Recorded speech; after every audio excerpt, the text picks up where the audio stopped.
Hello, my name is Bruce Becker and I'm the president of FoodQuest TQ. We are a small food risk management company that's located in Frederick, Maryland. We'd like to thank you all for being here. It is 11 or close to it, Eastern Standard Time on the U.S. So good morning to everyone here in the U.S. and good afternoon to everyone that's joining us from Europe. First off today, I would like to introduce Dr. Josephine Head from Head Consultancy, who is joining us from the UK. Head Consultancy works extensively with the European food industry, and we were fortunate enough to make her acquaintance many months ago. And as we began to explore together Horsegate, the industry-scale introduction of horse meat into the European food supply. Joe, if you don't mind, I'm going to turn it over to you.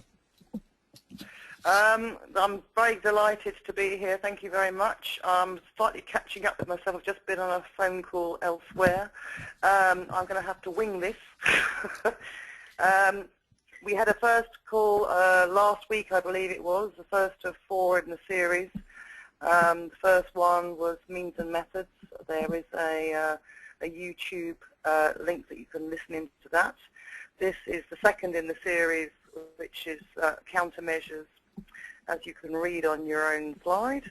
There will be 2 further ones. The one I'm most excited to look at is the actual food tool itself.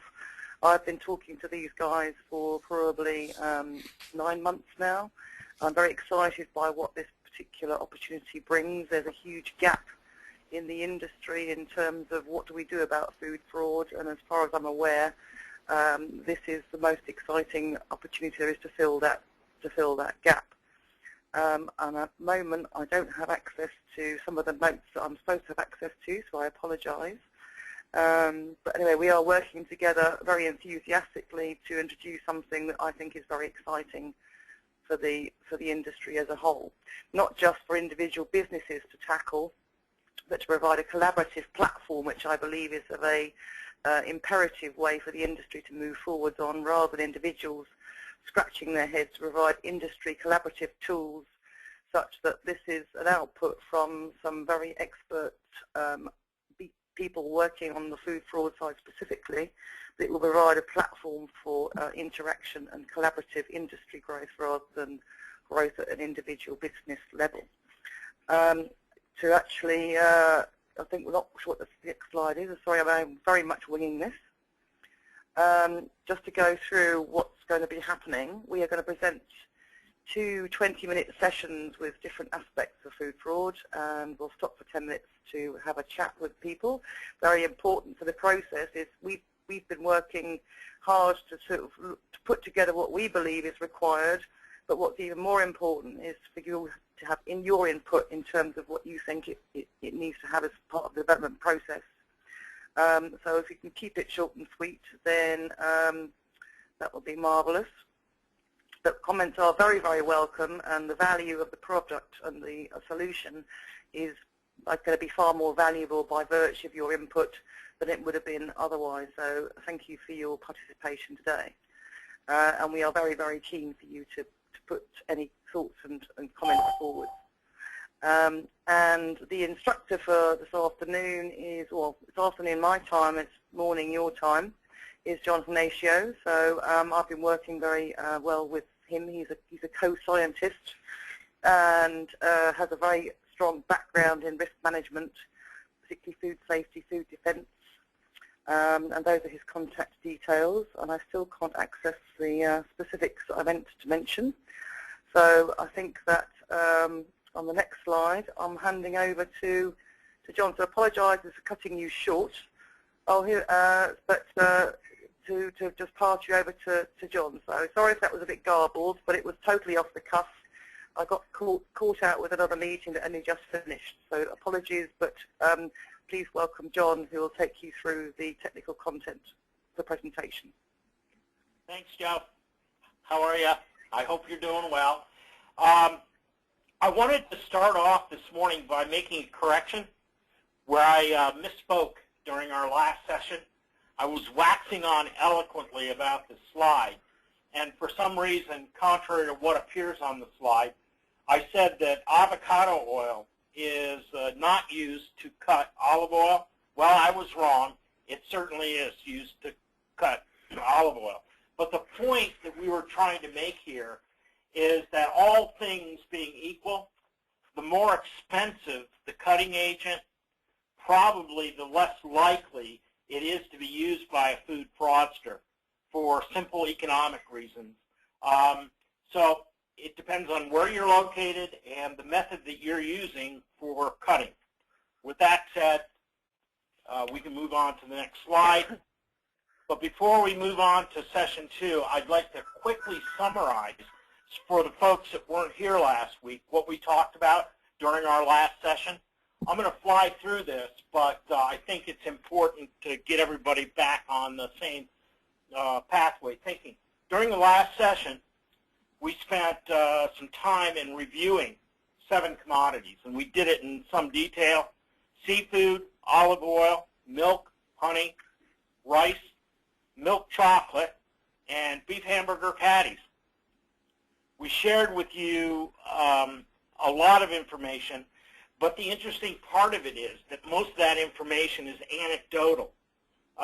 There are lots of numbers being bandied around for food fraud, but we showed you several examples of kind of the mental gymnastics that we had to go through to mathematically calculate in some transparent way a number. Very, very difficult to do. Across the 7 commodities, we calculated only partial, and at that, very, very conservative numbers. We came up with $6.8 billion per year for just what we talked about. But we knew that we were only touching the tip of probably something that's a much, much larger iceberg. In fact, GMA, the Grocery Manufacturers Association, tells us, based on anecdotal thinking, that the real cost of food fraud is somewhere between $10 to $15 billion a year. And based on our research, we believe it's probably higher than that. So what we did is we came to 10 conclusions during our last session. And I'll quickly go over these. They're not, I think, going to be a surprise to anyone in the industry or anyone who's dealt with fraud before. But first thing is, in order to beat food fraud, we've got to understand it a lot better than we currently do, especially in the context of the numbers. Second, it's really tough to quantify losses due to food fraud because of its nature. Who's really losing is basically the question. And if it's lost at the consumer level, how do you quantify that in real terms as it relates to a company? Third, the dollar estimates are purely anecdotal, but we intuitively know that the numbers are a lot higher. Fourth, a single incident of food fraud can, in fact, cost a medium-sized company up to $60 million per incident, and that's one of the solid numbers we have from the GMA study.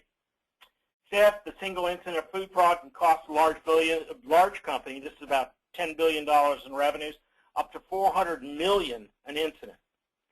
I think the important thing is, for all of us, those little red asterisks you see on the screen, I think these numbers can be considered as today's insurance benchmarks, which is really expensive. It almost drives a lot of people to self-insurance, and at that, not enough, insurance to really hit those numbers.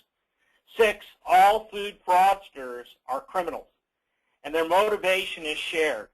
They want money. 7th, in that category of criminals, there are 2 distinct types of food fraudsters. One is the criminal enterprise, or what we normally call organized crime, and the other is the petty shyster. We remember that there are some really significant differences between the modus operandi, or how these guys actually operate. And we think that's a key thing to keep in mind as I go through this. We also have concluded, based on anecdotal information, that food fraud is really the problem of organized crime. The major contributor to that $10 to $15 billion a year number that's being bandied about is the criminal enterprise. Ninth, almost all of our attention to date has been squarely focused on the petty shyster, not organized crime.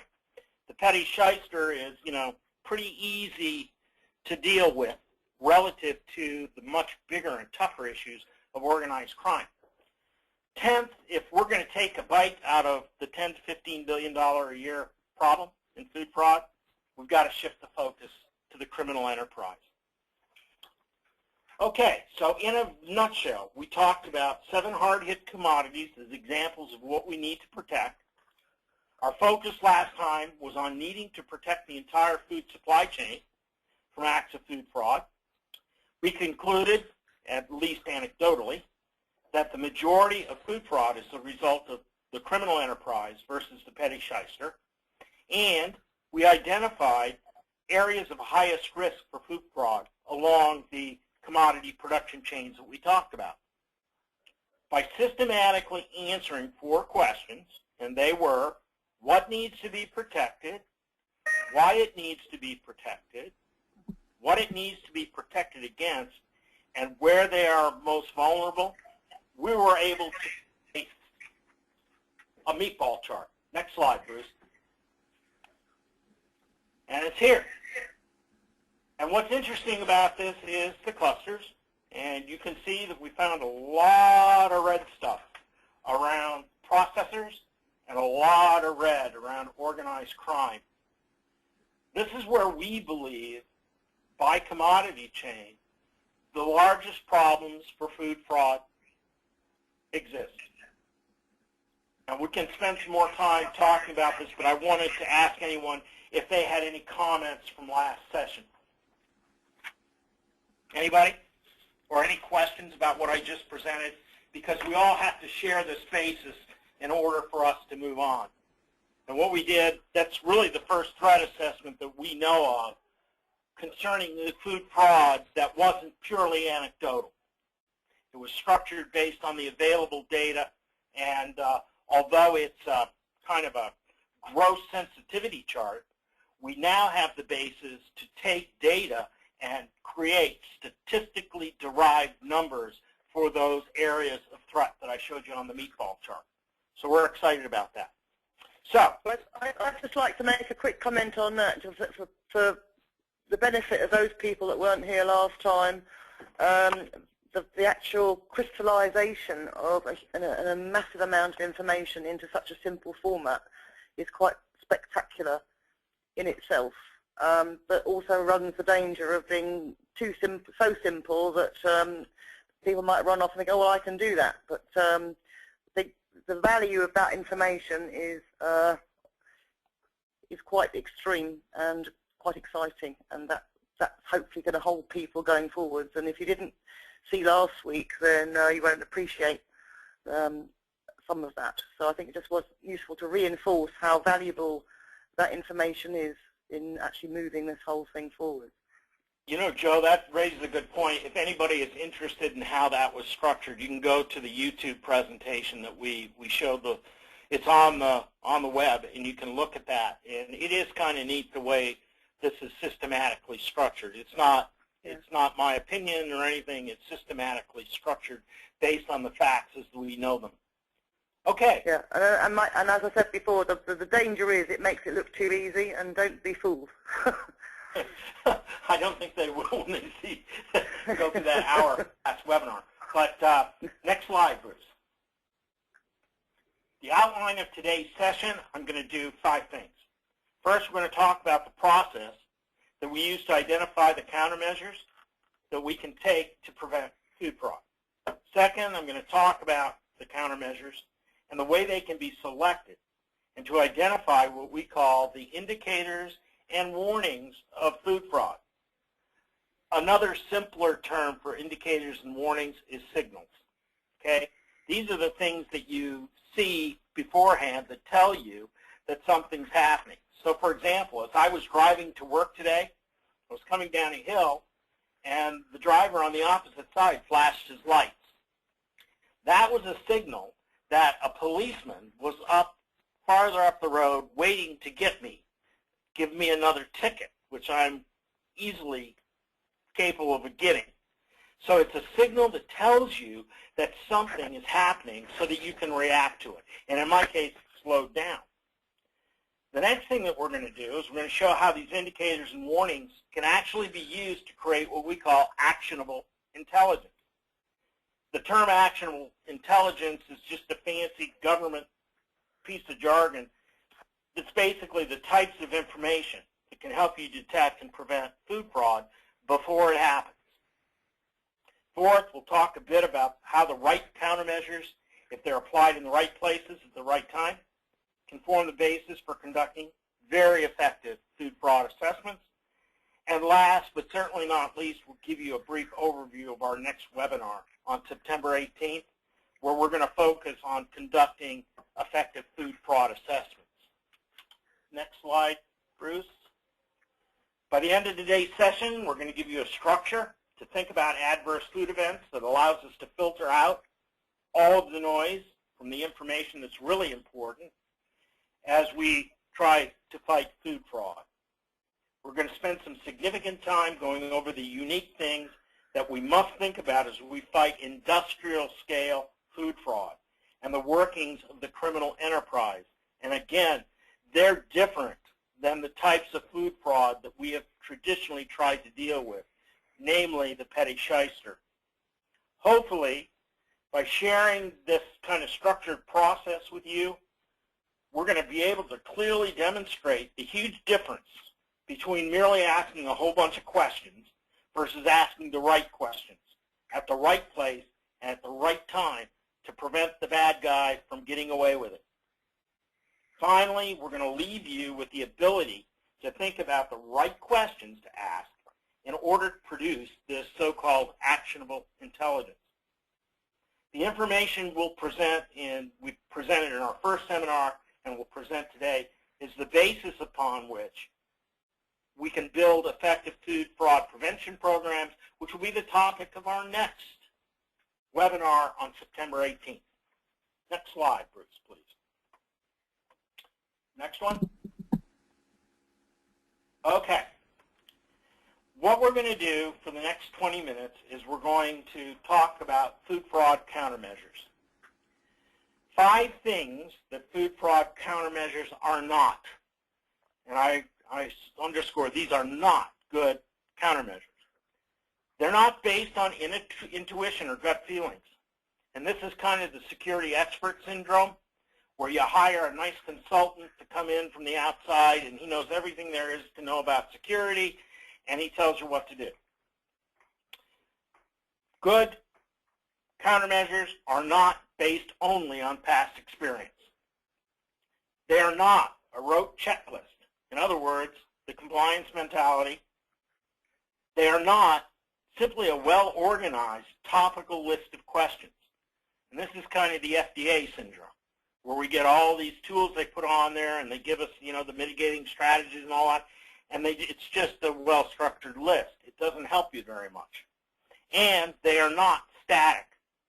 In other words, the regulations and what you do in terms of countermeasures has to reflect changes in the modus operandi of the bad guy, or they're totally useless.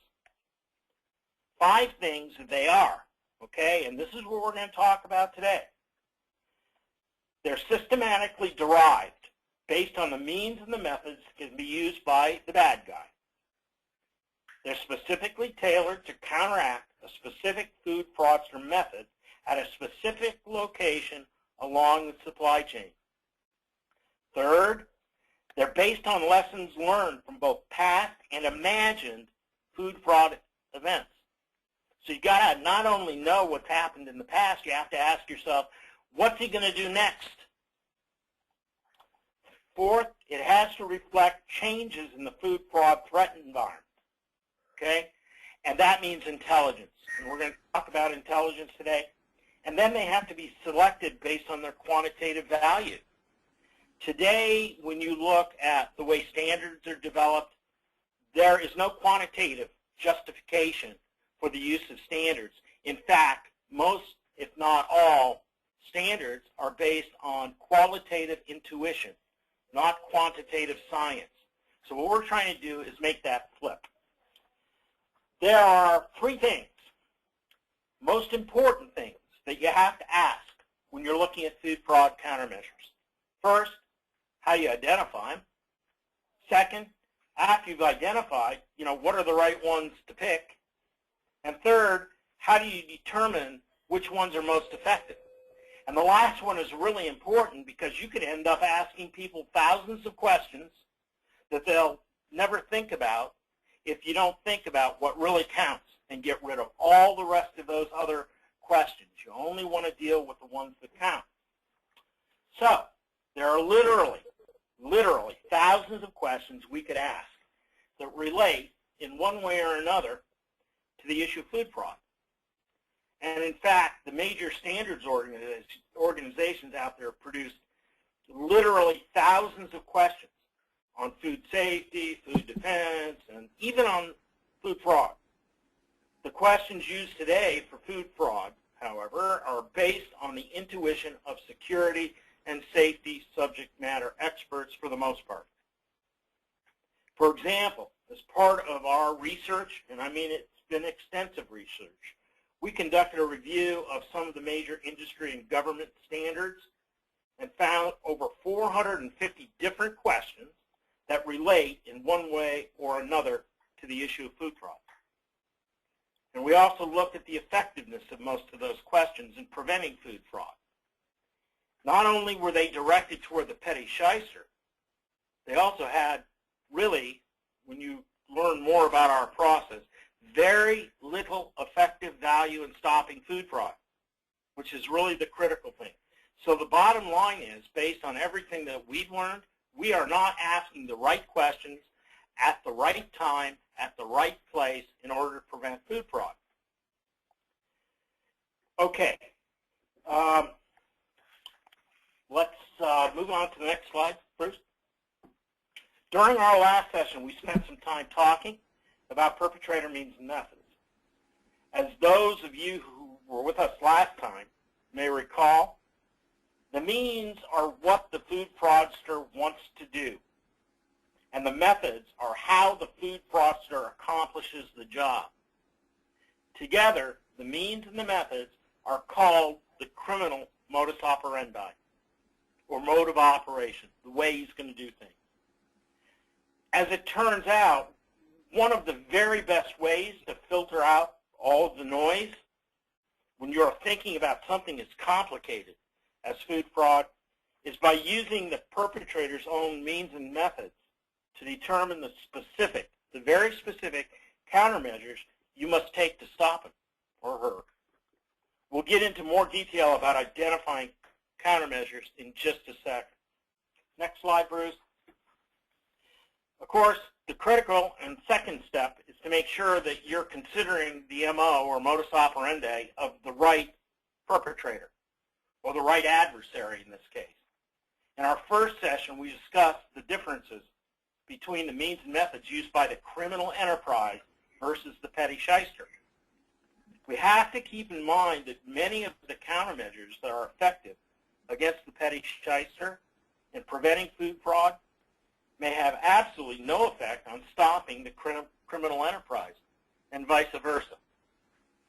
So you got to know who the bad guy is. Now, let's turn to the idea of using the perpetrator's own means and methods as a mechanism for ferreting out the best way to stop it. Here's a chart that looks at the means and methods of the petty shyster. Okay? And remember from our last session, the petty shyster has 4 key characteristics. He finds exploitable targets of opportunity. So he's more spontaneous than organized crime. He wants to avoid violence unless he's confronted. He wants to help, all the help he can get to pull off his job, including if an insider will help him, that's great. And he wants to get rid of the hot goods as fast as possible. And it's obvious why. He doesn't want to get caught with stolen property, otherwise he'll go to jail. As the table shows, there are 2 ways to find an exploitable target. One is casing, which means, basically walking around the place and looking at what's going on, finding the opportunity. Two is to get insider help. In the first case, to detect casing, you need three things in place. You need aware employees, you need ways for them to report what they're seeing, and you need vigilant security. This is the traditional security that we have used historically to fight food fraud. Now, is it enough? Clearly not. Not if we're talking $10 to $15 billion a year in losses. It's not going to work. Then if we look across production segments, we see the highest risk for food fraudsters to act on targets of opportunity are really at the retail sales segment, including grocery stores, convenience stores, and restaurants. And oh, by the way, we do have some hard statistics that support that. Moderate risk areas include transporters, processors, and storage facilities. The area of lowest risk is really the grower when it comes to the petty shyster. So this is some anecdotal information, but some real information in the context of knowing that a lot of this stuff takes place at the retail end of the chain.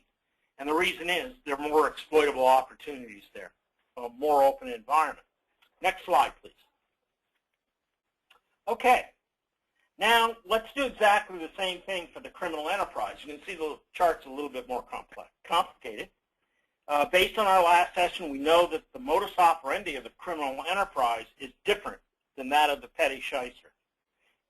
Many, many different ways. The criminal enterprise relies on graft and corruption.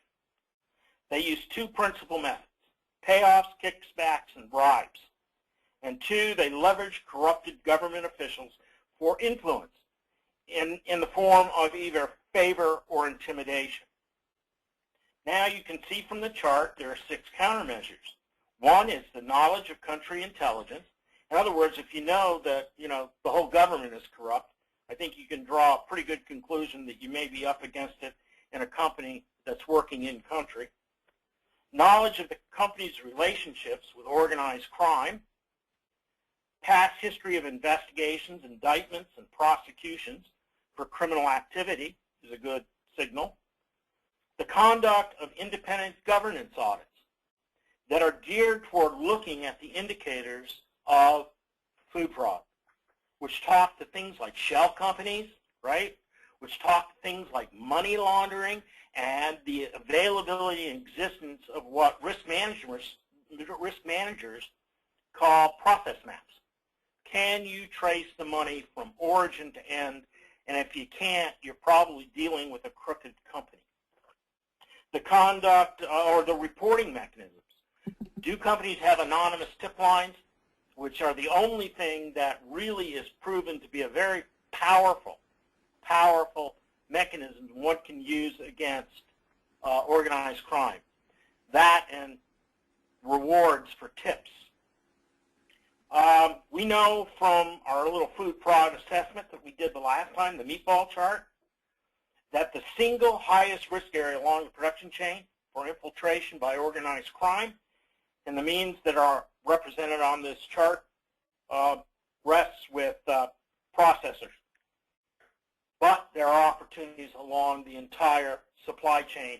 And what you see in these little X's is a grower, a transporter, a processor, a storage facility, and a restaurant. Red means the risk is high, yellow means the risk is moderate, and green means the risk is relatively low. Not completely zero, but relatively low. And these, as you go through the chart, you can see the results.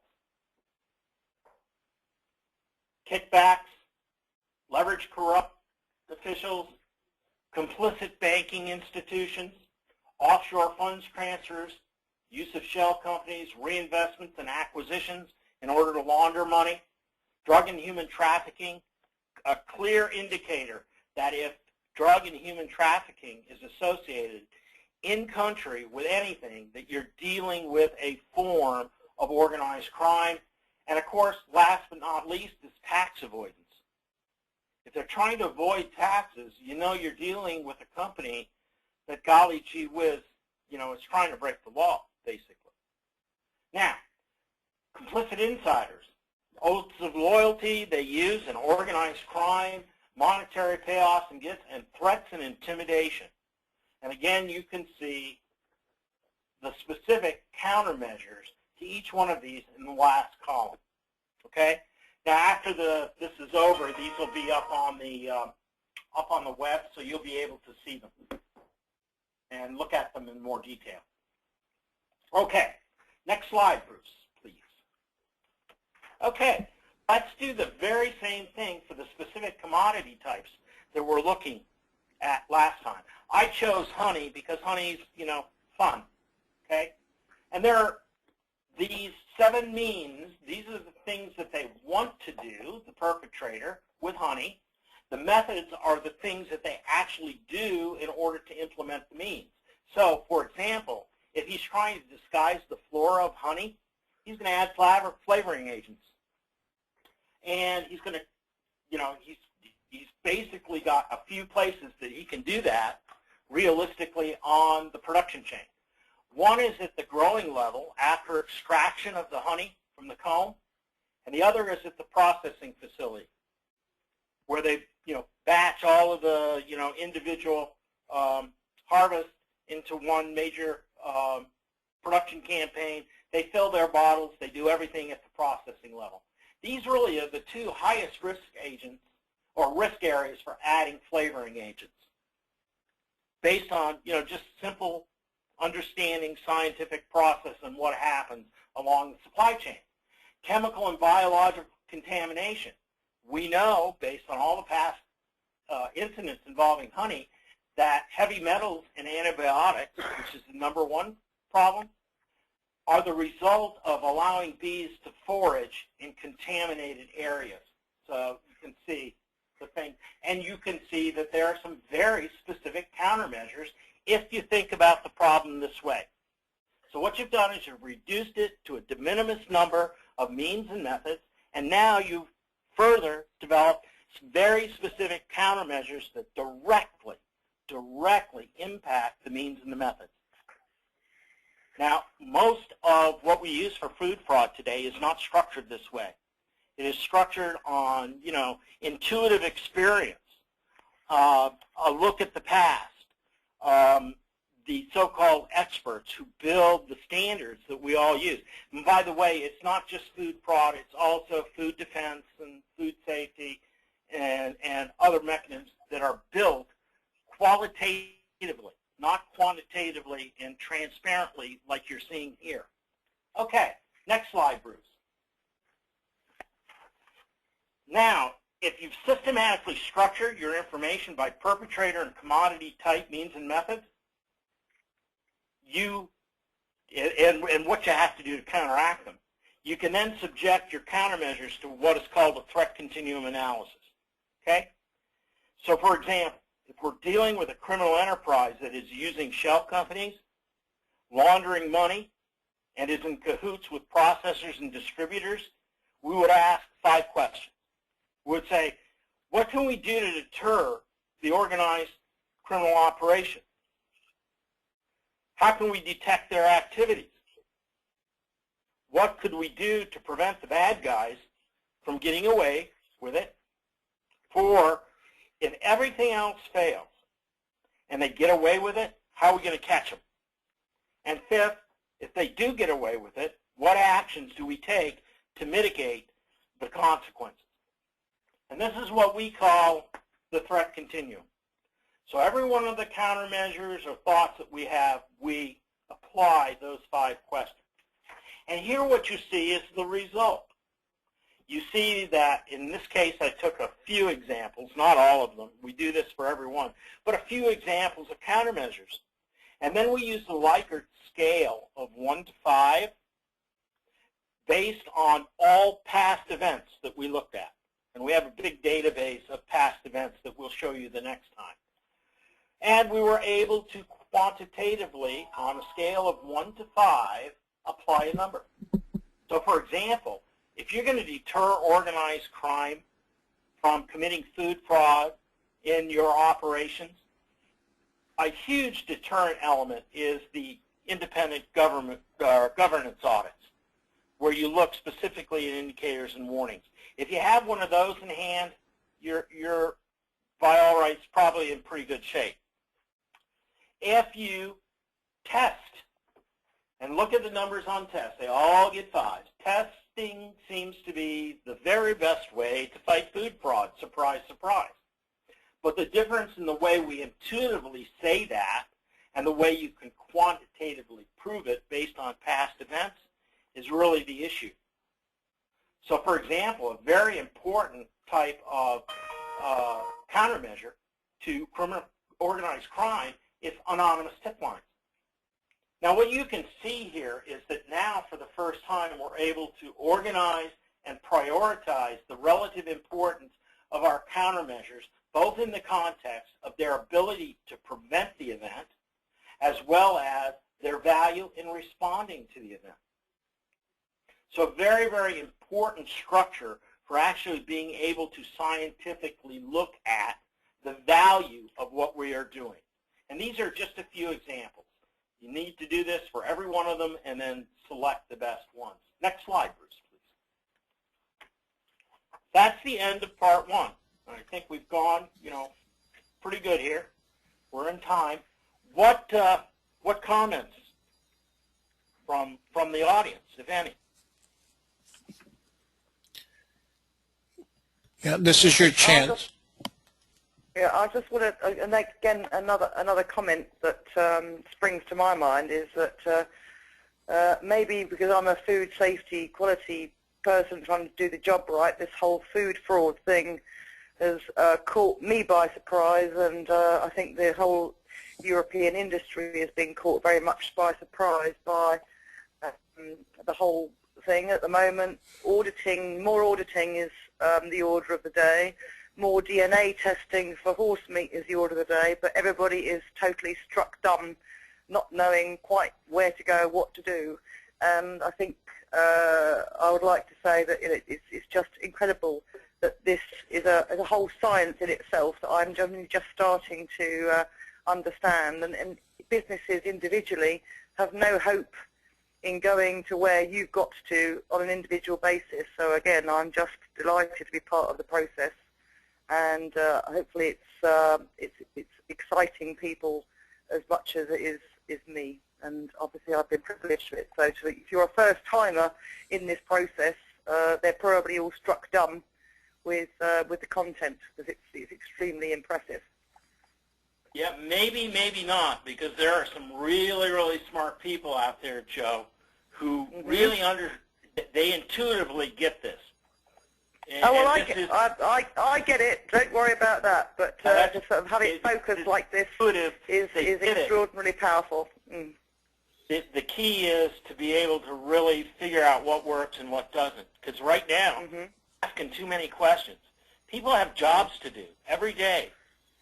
And, their job is what makes the money, not asking questions about food fraud all over.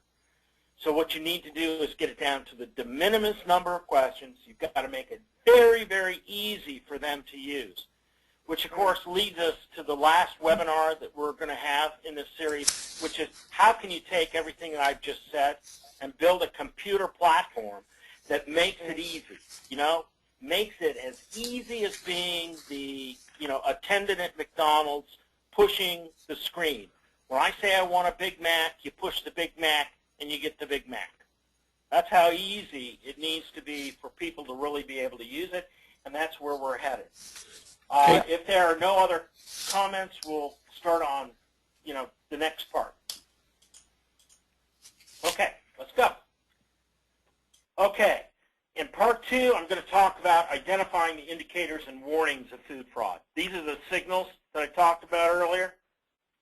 In other words, what do you look for to know that food fraud is actually taking place? Well, as all of us know who've been in the food industry, way too often food fraud takes place right under our noses, but we don't recognize it.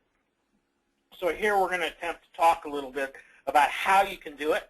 I'm going to use a real-world case study. It's an interesting one.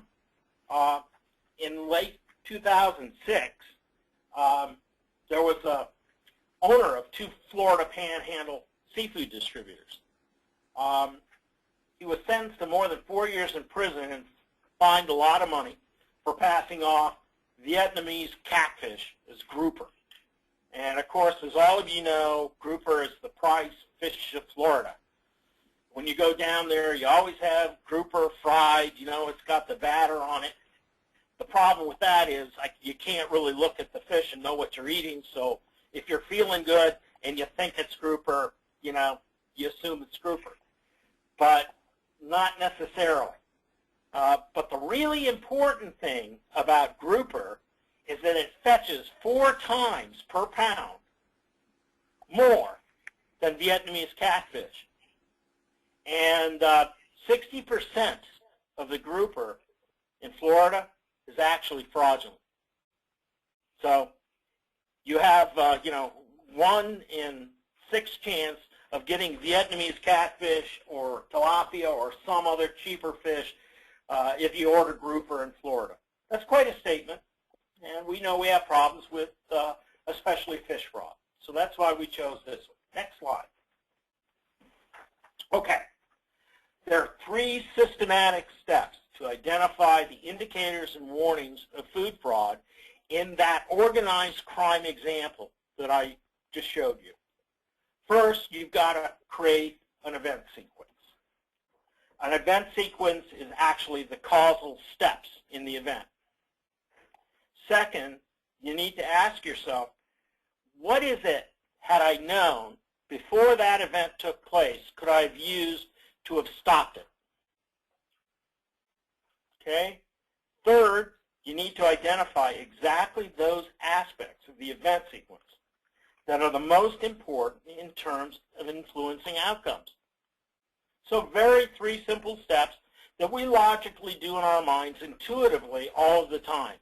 So what we're doing is taking what we normally do intuitively and we are making it systematic and what we call repeatable and transparent. Okay? By the way, could you go back, Bruce, please? The third one, the critical aspects of the event, we call it critical node. It's an aspect, an event sequence that has more significance than all the others in resulting in what happened. Okay? Okay, Bruce, you can go on. Okay. Remember I said I would create an event sequence for our little story that I read? By the way, I just got that article. What I did is I got that article on the World Wide Web, and then I went out and I did an open source search on all information available about that particular incident. And then I was able to create, based on that data, this causal event sequence. And basically it shows you that the perpetrator established 2 fraud companies in the U.S. He was an American national, but of Vietnamese background. He went out and he conspired to have 5 Vietnamese fishing farms provide what's called basa and swai. Okay? The basa and swai are delivered, according to this arrangement, filleted and frozen. That's a big red signal there, filleted and frozen, because it's much more difficult to speciate what you're getting when it's filleted and frozen. He also conspires with Vietnamese partners to mislabel that basa and swine, the frozen stuff, as grouper. They do that in order to avoid anti-dumping duties, which are like 36%. Okay? What the problem here is, the Vietnamese and other countries in the world, Thailand and others who produce Vietnamese catfish, are dumping it on our market and hurting fish farmers in portions of our country like Louisiana. Okay? They conspire to establish a network of seafood dealers in the States. So what they do is they go out to all these dealers and say, hey, have I got a deal for you? It's really Vietnamese catfish, but we're marketing it grouper so we can make all sorts of profit. Okay? That leads to labeling the frozen fillets as domestic wild-caught grouper. They sell the product to the dealers knowingly. The perpetrator launders his profits because he's trying to avoid taxes. Seafood dealers who are conspiring with him pass off the fillets as grouper. Dealers export the product not only, to retailers throughout the United States, but also to Canada.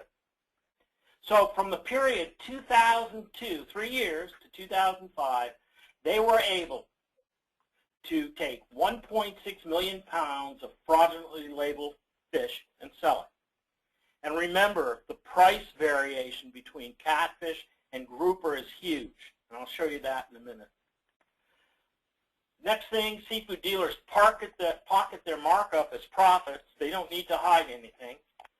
Then an anonymous tip comes in, an anonymous tip to NOAA, and they investigate this problem. Yes, this is the National Oceanographic and Atmospheric Administration does these types of investigations. That surprises a lot of people. The office manager of one of the front companies turns federal informant. Illicit profits over 3 years are estimated at $8.5 million per year. So that's a lot of money that has to be laundered out. The perpetrator pays, look at the amount of money he made. He pays $1 million in fines and gets 51 months in federal prison. And finally, the Vietnamese companies pay $500,000 in fines. That's a pretty interesting story, huh? Next slide, Bruce. So the first thing, remember our little systematic steps. In step 2, we're going to ask the question about prevention. What had we known before that event sequence happened could we have used to have stopped it? It's that simple. Next slide, Bruce. So when you think about that event sequence and you ask yourself the question, what had I known before the event happened could I have used to have stopped it from happening in the first place? 10 things pop out at you. Immediately, they pop out. And, it's based on a systematic analysis. It's not based on my intuition or, my role as a security expert or anything else. I could actually train a computer to contextually read that stuff and pull these 10 things out because it's repeatable, it's transparent, okay, the process. So, prior criminal record of the perpetrator is clearly one way I could have done this. This Daniel Nguyen is his name. If I had known about his background, I probably would have been able to stop this before it happened. If I knew about the conspiracy that he had put together with his fish companies, I could have prevented it.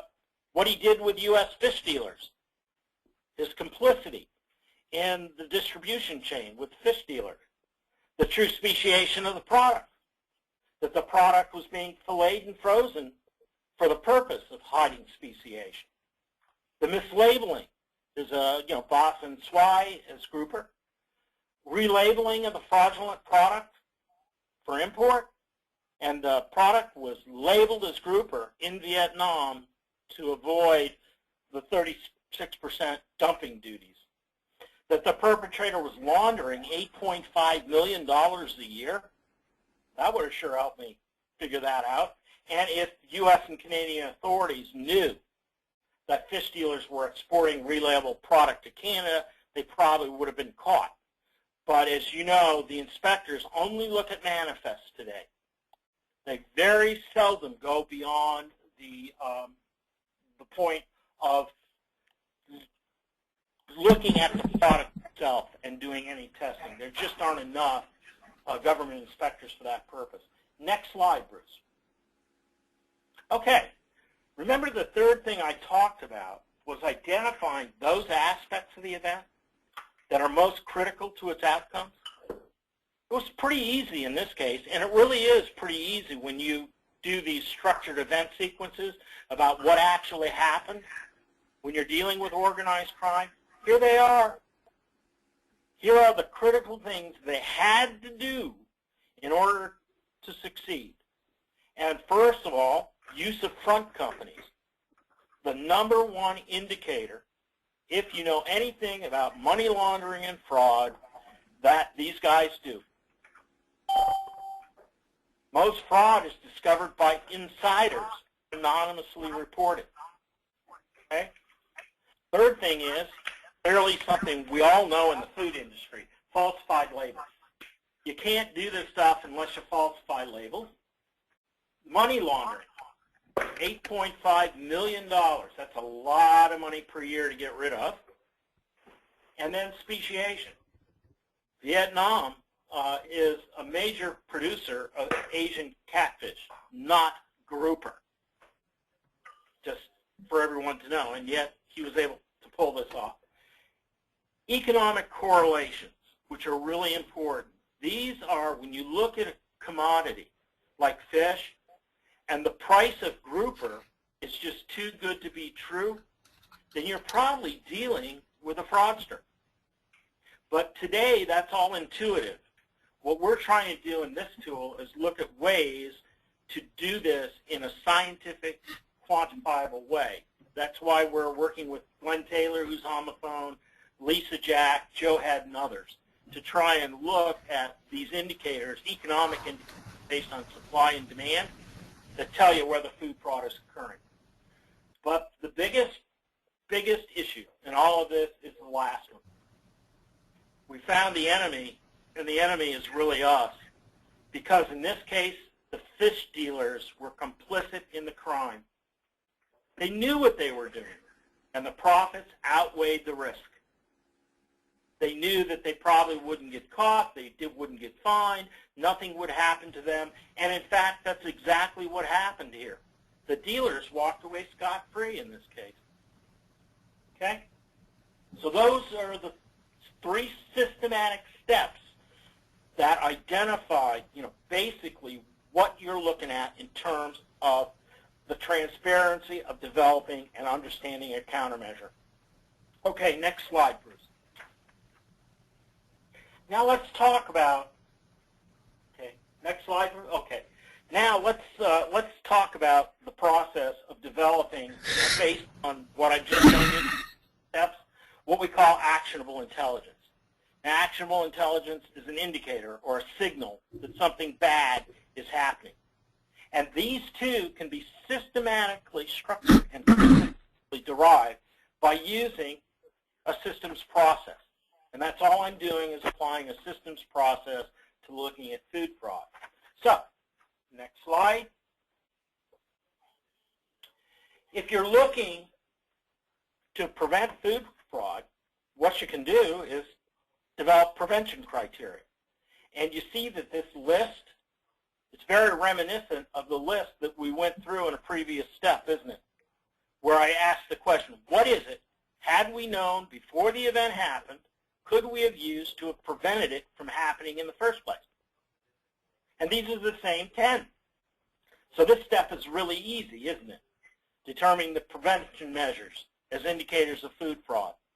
And remember, our objective is to stop Daniel Nguyen, the Vietnamese, wheeler dealer, fraudster, who's making $8.5 million a year. And these are how we do it, okay? Next slide, please. So, what do we do? Just like we do to fight white-collar crime and all sorts of other crimes, what we really do is we look at the data collection strategy. What is it that we can do to collect the information that would tell us that it's happening? And you can see the list here. For example, prior criminal record of the perpetrator. If we had done a criminal background check, we would have found him. Wouldn't have been dealing with him. By the way, this is also true in Horsegate in Europe. If we had done background checks on people like Jan Frazen, who was the Dutch meat trader, and who ran a company called DRAAP, D-R-A-A-P, and DRAAP spelled backwards in Dutch is horse, we probably could have much earlier found what was going on with respect to Horsegate in Europe. So the principle is the same. You see my prevention criteria on the left, and then I just put into place ways to collect data that tells me if it's happening or not.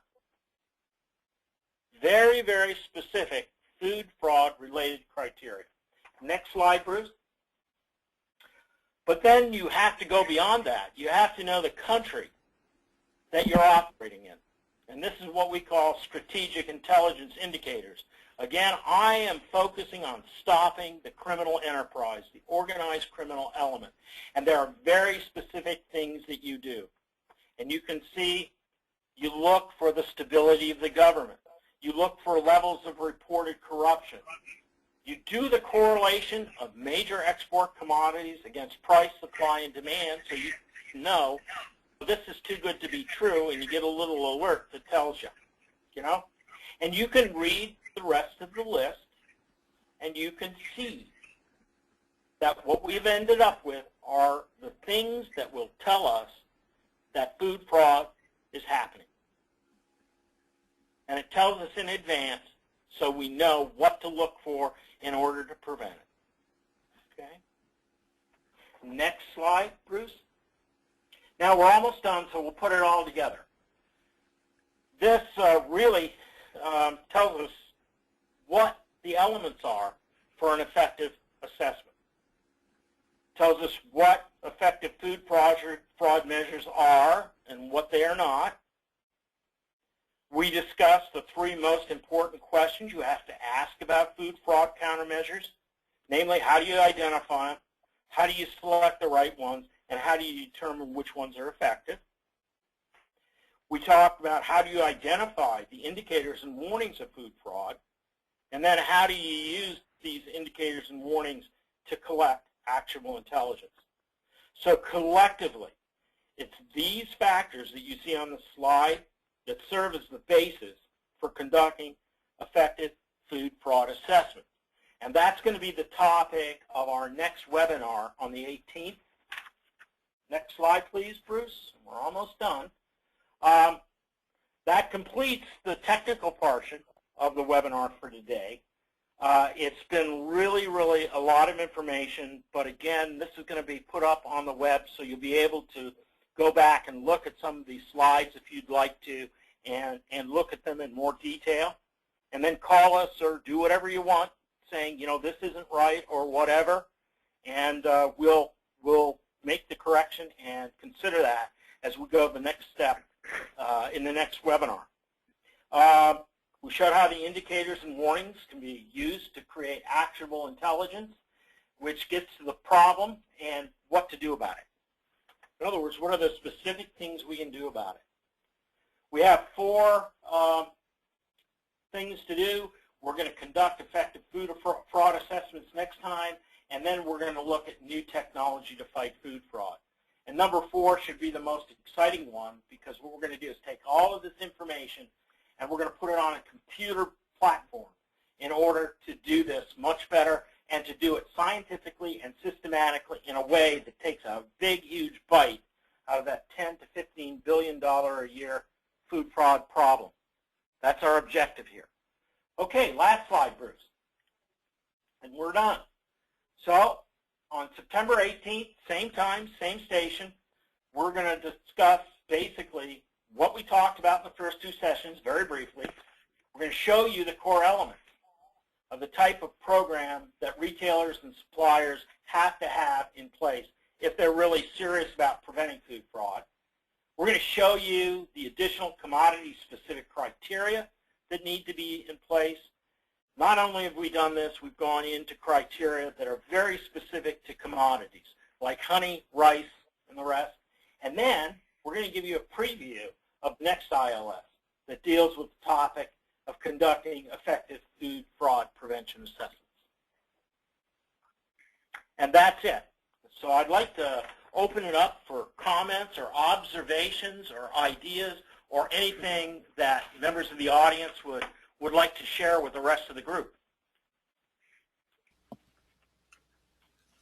Well, again, just to kick off, I think that's absolutely amazing and concise, systematic review of the whole thing, and I just would like to challenge one word that you use in a nice way, challenging. You use the word easy. It's easy for you because you're the expert in this field, and what I would just like to put forward is it's not easy for those of us who have been hit between the eyes with a big bullet that came out of Horse Gate. And that's the whole message, is that it's not easy, unless you know how. So you're providing the expertise to allow the industry to make an easier path forwards for themselves. And the other comment that I want to make was that we're talking about prevention in the areas that we know about, and this is more to secure your own supply chain. Unfortunately, by nature of fraud itself, all it can provide is protection from what we know about, and what is likely to happen is that they're going to go elsewhere. But that's a huge part of the way forward to securing the food situation as we currently know it. You've just hit on a critically important issue, which is, okay, we do all this for food fraud. Organized crime has no intention of shutting their doors. So where are they going to go? Exactly. Well, all we can hope to do here is push them out of our space. In other words, make them go places where it's easier to commit fraud than the food supply. That's unfortunate, but solving the basic problem of organized crime is basically about deterring them from working in your space in the first place. So I think your comment is right on target. Thank you. And also, that was one of the dangers that we were alerted to, but we weren't able to even go there without these sorts of tools, is that there were alarms going off some while ago saying because food was such an easy target that serious criminals were looking banging on our door, and they've been successful. So we are now trying to close the door after the horse has bolted, pardon the pun, but that's what this can only hope to achieve, and I strongly believe that we have a very powerful tool to actually bolt that door firmly. So everyone knows it'll take about a day to transfer this into a video that we'll post up on YouTube. And we ask, we'll be sending them out to you. Please feel like you could share these with your coworkers in your organizations and outside the organizations. Like John is saying, the next one will be on September 18th, again 11 a.m. Eastern, which I believe is 4 or 5 o'clock in the UK. And so we want to give you one last chance to ask any questions. If you want to write those questions in an email to me, I will post them or send them on to John, and we'll get the answers for you. So give you the opportunity one more time to ask any questions. One question, if I may, from the UK, and that is, when the fish was coming in through the ports, was it correctly labelled at that stage? No, it was mislabeled in this case, in Vietnam. Right, so it was coming into an American port and mislabeled at that stage. Yeah, and it came in as marked and labeled as grouper in order to avoid anti-dumping duties on Vietnamese catfish. So it was labeled improperly at the processing facility. Yes, so coming into the port, it could have been tested and found to have been fraudulent at that stage. There's a kind of pinch point there. Absolutely, Glenn. Absolutely. Right. And you can do this. Everybody says, well, we can't test everything. But if we do price supply and we do a proper analysis of the system, we can pinpoint how to do statistical sampling plans where, you can actually catch these guys. Yeah. I mean, if you look at the way, and I'm not saying everything's perfect, but if you look at the way things work in Europe, they focus on the point of import as being an area which needs a lot of funding from an enforcement viewpoint for that very reason. Yeah, and I think, see, that's why your involvement in this thing is so perfect, because, we cannot use the statistical sampling plans that we use for food safety to fight food fraud. Right. And everybody wants to. They want to, speciation testing just like you, are testing for salmonella. Well, I got news. We can't afford to do that, number one. And number two, we don't need to do that. So changing the mindset is going to be the big challenge for us. Right. The inspector not knowing that grouper is not a native fish of Vietnam would probably been a clue too. Yeah, minor. It should have been. It should be something that's picked Can I up. just jump in? That one of the benefits of this sort of tool is that you actually have a better grip on your entire supply chain. So that at the moment we go one back on suppliers, you might have a questionnaire. At the moment, import is a huge pinch point, as you just described it. But if we've actually got a proper grip on supply chain assurance, which the tools that we're talking about will allow you to do, then we'll actually have, it'll release the grip on those pinch points by virtue of having better assurance where it fits and where it's appropriate, so that then the importers can then target those organisations that don't have the evidence to demonstrate that they've got a good grip. So it's changing the whole. So it should allow a better flow of product where the integrity is assured by virtue of using these tools. And if you haven't got these tools and therefore you can't provide that assurance, that's when you get the focus and the proportionality and the risk-based inspection. This is an opportunity to actually totally reverse the way in which we currently do things. Yeah, and import and export is important for business. And to get a tighter and tighter pinch point on import and export is not the way forward. No, but of course, from an enforcement point of view, it's about focusing your resources in the riskiest or the most cost-effective area, and that would clearly be one of them. Yeah, Glenn, I think you're exactly right, and that's one of the important things that we need to do. We need to figure some very, very good ways to identify areas of highest risk. Yeah, one for more conversation, I'm sure, in the future. Absolutely. So what we'll do is we'll see you the next time, and we'll talk about how you actually can take some of this stuff and do, assess your operation without getting a migraine headache doing it. Well, thank you all so very much. And again, we'll be back up and with you on the 18th, and I will send out the invitations most likely right after I post this presentation with the other one on YouTube. Again, thank you so much, and you guys have a great, great day.